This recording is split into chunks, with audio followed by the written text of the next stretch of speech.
Elena Voss stood at the edge of the training field, watching the morning mist curl around the pine trees of Blackthorn territory.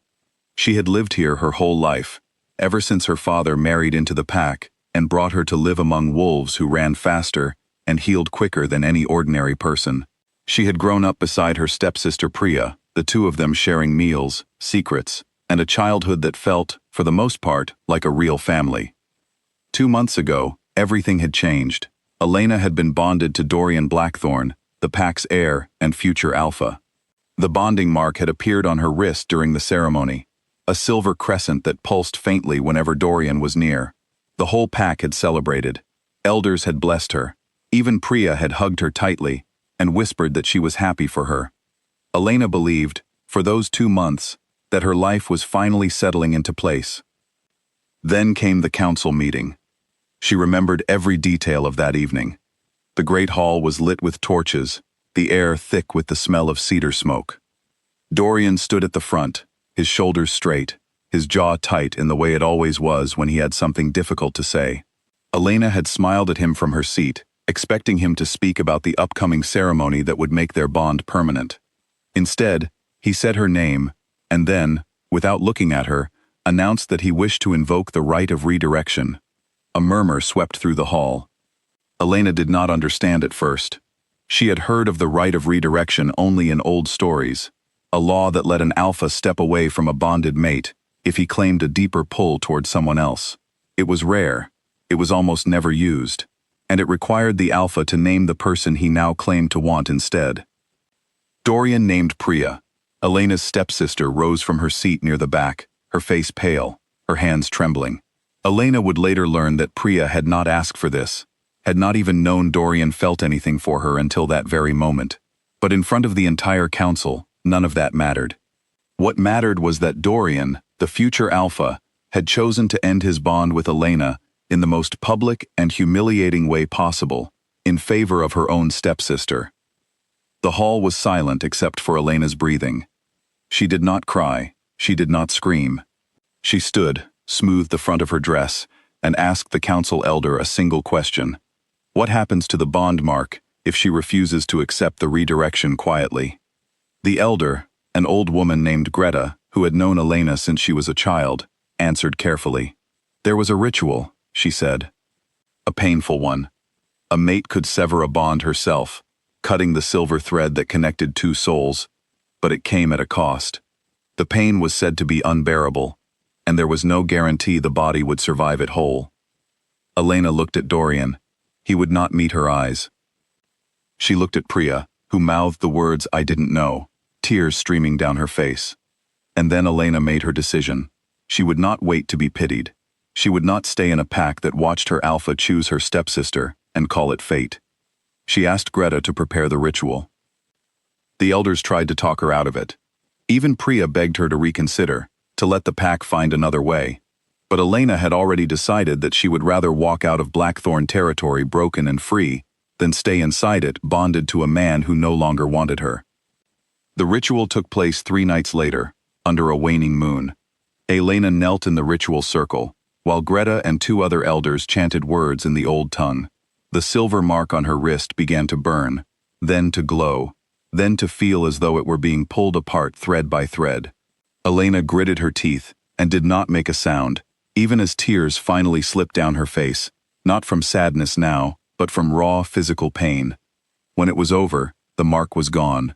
In its place was a thin white scar, barely visible unless someone knew to look for it.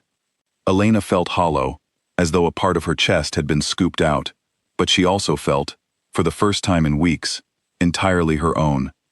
She packed a single bag that night and left before sunrise. The neutral lands beyond Blackthorn territory were unfamiliar and dangerous for a lone wolf. Elena traveled for days, sleeping in abandoned barns and beneath the cover of thick forest, relying on the healing skills her grandmother had taught her to treat the small cuts and bruises that came from the journey. She was not without ability. She had trained for years as the pack's junior healer, learning how to set bones, brew remedies, and read the signs of sickness before they became dangerous. It was a skill that had always mattered less to her pack than fighting strength, but it was hers, and she carried it with her now, like a quiet form of armor. On the seventh day, exhausted and low on supplies, Elena crossed into a territory marked by tall iron gates and banners, bearing the crest of a black wolf circled by silver stars. She had heard of this place in passing conversations back home, the Nightfall Kingdom. Ruled by a king who was said to be both shifter and sovereign, a man who commanded respect from wolves and humans alike, and who was rumored to have no mate and no interest in finding one. Elena had nowhere else to go. She approached the gates and asked, simply, for work. The guards were suspicious at first. Lone wolves rarely came to Nightfall seeking honest labor, and fewer still were healers with no packmark and a strange scar on their wrist. But word of her skill reached the castle quickly after she treated a guard's badly infected wound with nothing but herbs she had gathered along the road. Within a day, she was summoned to the throne room. King Ronan Ashgrove was not what Elena expected. She had imagined someone cold and distant, a ruler shaped entirely by power. Instead, she found a man with quiet, watchful eyes, who listened more than he spoke, and who studied her wrist for a long moment before asking anything about her healing skills. "That scar," he said, "it is from a broken bond." Elena did not flinch.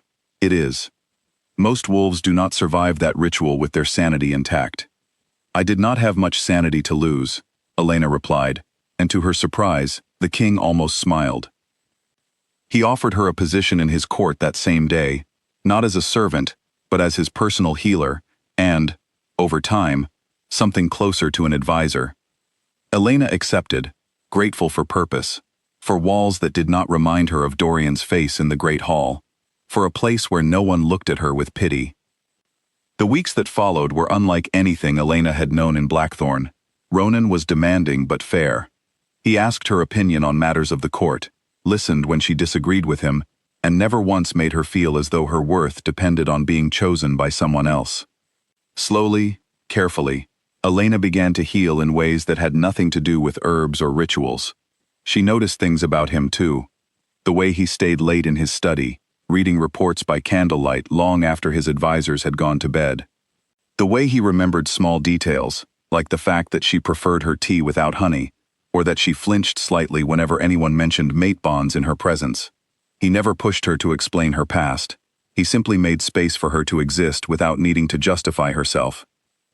One evening, several months after her arrival, Elena found Ronan standing on the castle balcony, looking out over the dark hills. She joined him without meaning to, drawn by the quiet of the night. "You never asked what happened to me," she said, "back in my old pack." "I assumed you would tell me if you wanted me to know," Ronan said. "I did not think it was my place to demand your story." Elena studied his profile in the moonlight. "My alpha chose my stepsister, in front of the whole pack. He used an old law to break our bond and claim her instead." Ronan turned to face her fully. There was no pity in his expression, only something quieter, something that looked almost like respect. "Then he was a fool," he said simply, "and you are stronger than any wolf I have met for choosing yourself over staying where you were not wanted." Elena felt something loosen in her chest, a tightness she had carried since that night in the Great Hall. For the first time, someone had looked at her broken bond and seen not a failure, but a choice she had made with courage. It was several weeks later that trouble arrived at Nightfall's gates in the form of a familiar face. Dorian Blackthorn, now fully alpha after his father's retirement, arrived with a small delegation, officially to discuss a trade agreement between their territories. Unofficially, word had reached Blackthorn Pack that Elena, the woman he had cast aside, was thriving in the Nightfall court, respected and valued by a king. Whether out of guilt, curiosity, or wounded pride, Dorian had come to see for himself. Priya was with him, though she stayed carefully in the background, her eyes searching for Elena the moment they entered the throne room. Elena stood beside Ronan's throne, as she often did during court matters, dressed not in the simple healer's clothes she had arrived in, but in the deep blue of Nightfall's court colors. She watched Dorian's expression shift from confidence to something like surprise, as he realized the woman standing beside the king was the same one he had rejected months ago. The trade discussions proceeded formally enough, but afterward, Dorian approached Elena privately in the castle gardens, where she had gone to gather herbs in the fading light. "You look well," he said, his voice careful. "Better than I expected." "I am well," Elena said, not pausing her work. "No thanks to you." Dorian shifted uncomfortably. "I never meant to hurt you the way I did. I should have spoken to you privately before the council meeting. I was a coward about it." "Yes," Elena agreed simply. "You were." He hesitated, then said the thing she suspected he had truly come to say. "Priya and I have not bonded, not yet. I have wondered, sometimes, if I made the wrong choice." Elena finally looked up at him, and what she felt was not anger, not longing, but a strange, clear calm. "It does not matter now, Dorian. You had the chance to choose me honestly, and instead, you humiliated me in front of everyone who mattered to us. I broke that bond myself, because I refused to spend my life waiting to be someone's second thought. I found something better than being chosen. I found a place where I never have to wonder if I am wanted." "The king," Dorian said quietly. "The king," Elena confirmed, "sees me as I am, not as a symbol of loyalty or a decision to regret later." At that moment, Ronan appeared at the garden entrance, his presence calm but unmistakably firm. He said nothing threatening, made no move toward confrontation. He simply stood beside Elena, close enough that his intention was clear, without a single word needing to be spoken. Dorian looked between them and seemed, finally, to understand. He bowed his head slightly, an old gesture of respect between wolves, and excused himself without another word. Priya lingered a moment longer. When Dorian was out of earshot, she stepped closer to Elena, her eyes wet. "I never wanted this," she said. "I never wanted to be the reason you left." Elena studied her stepsister's face, and found, to her own surprise, that she believed her. "I know," she said gently. "You did not choose this any more than I did. I do not blame you, Priya. I hope you find whatever it is that makes you happy, whether that is Dorian or someone else entirely." Priya nodded, unable to speak, and followed the delegation as they departed the following morning. That evening, Elena stood once more on the castle balcony, the same place where she had first told Ronan her story. He joined her, as he often did, and for a long while neither of them spoke. "You could have let him apologize longer," Ronan said eventually. "Asked him more questions, made him work harder for forgiveness." "I did not need his apology to know my own worth," Elena said.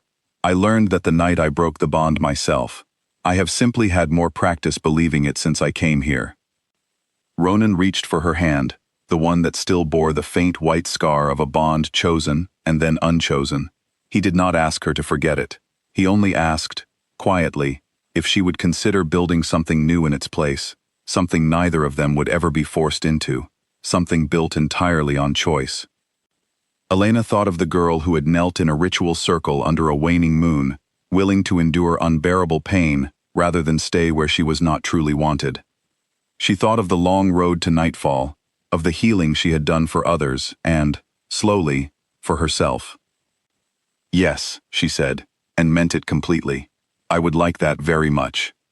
Below them, the hills of nightfall stretched dark and quiet under a rising moon, and for the first time in a very long while, Elena Voss felt entirely, unshakably at home.